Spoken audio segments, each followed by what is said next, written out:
Hello, Paul here from EMD Automotive Carrying by Sydney. I've got this, excuse me, 997 C4S. That's the old steering rack. Everything, had to strip everything down, pretty much everything out. And then to actually install the new power steering rack, this is the brand new one here. Installed, new boot here, new tie rods. Got new tie rods on both sides here.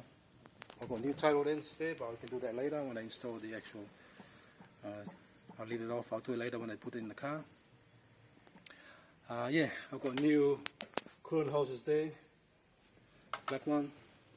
Got new one on this side here, which is these ones here. They're the old ones. You always put new ones when you do this kind of job, because they do leak. It's a known problem for the actual. It's a big problem with the actual 997. They do crack, and then they start leaking, and then then you got to take the whole thing out again to do the whole job again in the future.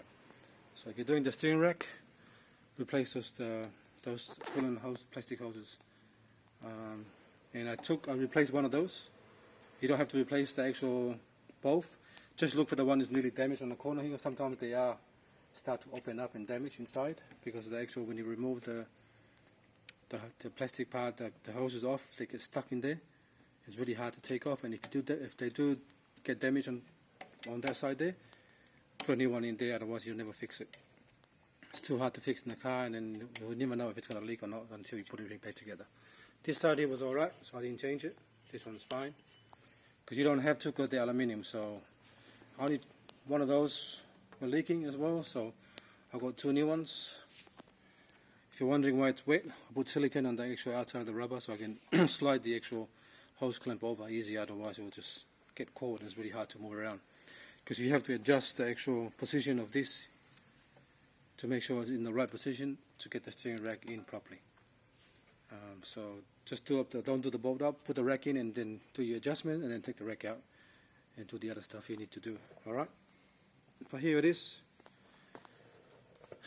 Now I'm ready to install this one into the car, but I'll leave it outside now. So now what I'm going to do now is finish off my shock absorber. I've done this side there.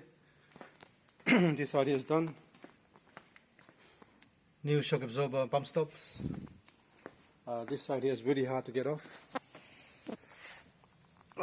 I'll just put it on in for now, but the last time I tried to take it off, it's really hard to. That nut is rusted on to the actual top here. See that one there? Rusted on, and it's really hard to take off. So I sprayed some stuff on it last time, and then I'm going to attempt to do it again. And after that,